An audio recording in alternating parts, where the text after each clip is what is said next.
जिसको इसी जन्म में भगवत प्राप्ति करनी हो, भगवत मार्ग में जाकर जीवन मुक्त अवस्था को प्राप्त करना हो, उस साधक को चाहिए ऐसी काम भावना प्रकट करने वाली स्त्रियों और ऐसे कामी पुरुषों का संग त्याग कर दे। स्त्रीषु और स्त्रैणेषु दोनों बातें कही। ऐसे पुरुषों का संग त्याग कर दो और ऐसी स्त्रियों का संग त्याग कर दो, नहीं तो विषय और इंद्रियों के संयोग ने मेरी हालत क्या कर दी तुम देख लो। ऐसे विकार से युक्त हो जाओगे, निकलना मुश्किल है। और यदि तुमने संग नहीं किया तो विकार का कोई अवसर ही नहीं रहेगा।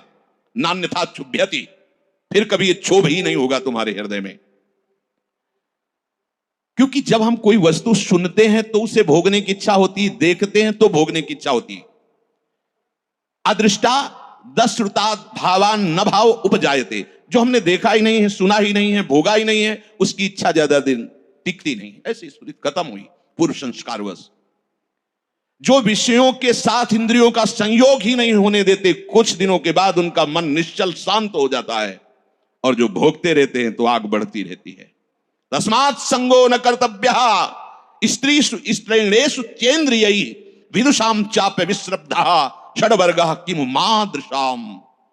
इसलिए अपनी वाणी से कभी विषय चर्चा मत करो, कान से कभी विषयी पुरुषों द्वारा बातें की गई उनको मत सुनो, मन से कभी भी विषय का संकल्प भोगने का मत करो, इंद्रियों से कभी विषय दृश्य मत देखो, और स्त्री लंपटों का संग त्याग कर दो। नहीं तो मेरे जैसे की ऐसी दुर्दशा हो सकती है तो तुम्हारी क्या।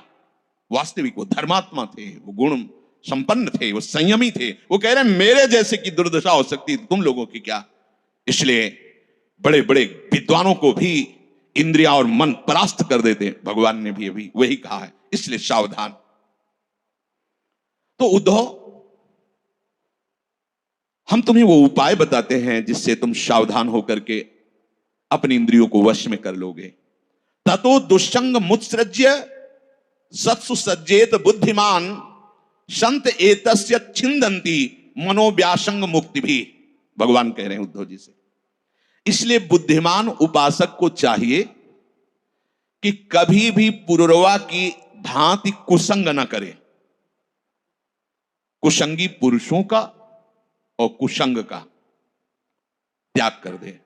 मन से भी कुसंग नहीं, तन से भी कुसंग। यदि इसी जन्म में भगवत प्राप्ति करना चाहते हो तो संत पुरुषों का संग करे।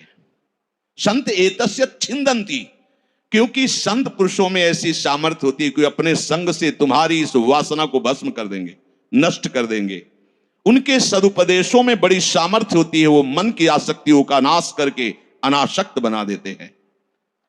जो हरि के दास हैं वो तो इस सुख का अनुभव करते हैं, प्रिया प्रीतम की रूप माधुरी, लावण्य माधुरी, शोभा का पान करके उन्मत्त बने रहते हैं। उनको और कुछ देखने की, सुनने की, जानने की, चखने की, सूंघने की, भोगने की इच्छा ही नहीं रहती।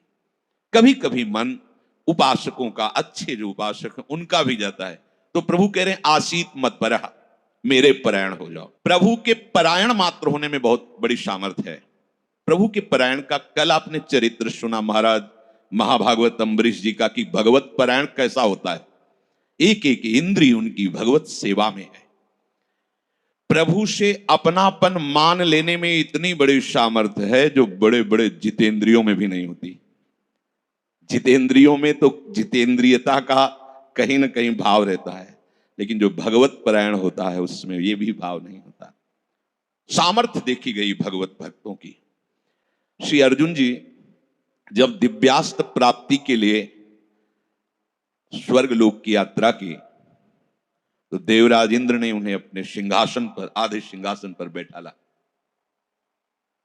सभा में स्वागत के लिए गंधर्व और अप्सराएं गान, नृत्य, वाद्य आदि करते हुए वहां सुख की वर्षा कर रहे थे।